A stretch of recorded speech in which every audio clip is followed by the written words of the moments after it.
Unity has an amazing system for user interface design.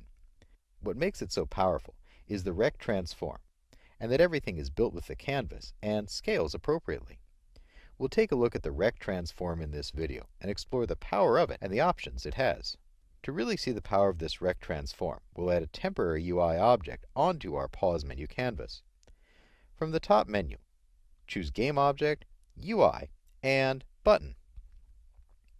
This will create a button for us, and we can see it shows up as a component here in the inspector and is a child of that pause menu canvas in the hierarchy. I'll orbit around, pressing Alt on the left mouse and press F to frame in on that selection. This is a default button. None of the states have been changed, and it says Button on it. We can change those later. What we're really concerned with at the moment is the rect transform.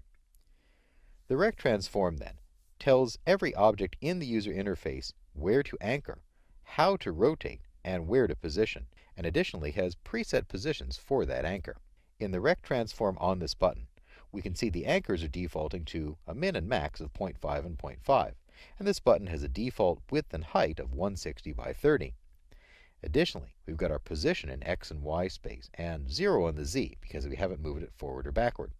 To easily access other positions for this rect transform anchor, click on the crosshair icon to the left of the position. This comes with a selection of anchor presets. What this will let us do is to set the anchor at one of various presets, and also, as the note says up above, Shift will also set the pivot. This means that this object can anchor on one point and pivot around another if needed. As an example, I'll click on the top left, and this will set that anchor point to the top left of that canvas. I'll make sure the button is selected and press F to frame in, and then zoom out. We can see now that the anchor of this selected object is centered on the top left of the canvas. This provides us an easy way to register these objects then at specific points in the UI, so that as the UI scales, they refer to a certain point when they scale and scale appropriately, maintaining, if needed, their key position relative to other objects.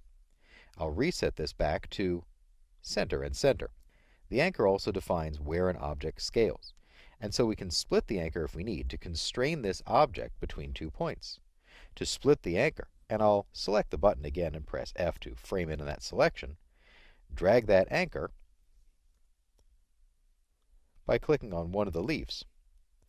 I'll pull this off to split the anchor, and we can recognize this anchor has been split by that icon, 2 on the left and 2 on the right in this case.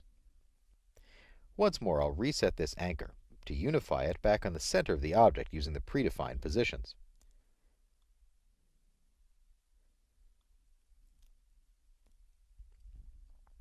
We can also adjust the pivot of an object in case this needs to rotate. I'll click and drag on the X field of that pivot, and we can see the actual pivot, as shown here by the Move tool in this case, slide off to the left. What this means is that although this shape is anchored in the middle, if we were to rotate this in an animation, we'd see it actually rotate around that point. I'll rotate it here on this blue Z-axis, for example. Again, we can see that this shape would be anchored here and scale from that point as this canvas moves or scales, but it rotates on the pivot we've set, and having that split functionality is highly useful in UI design. Now that we've got a good understanding of the power of the rect transform, we'll start to create our actual UI elements for our Zombie Toys game to populate our 2 canvases.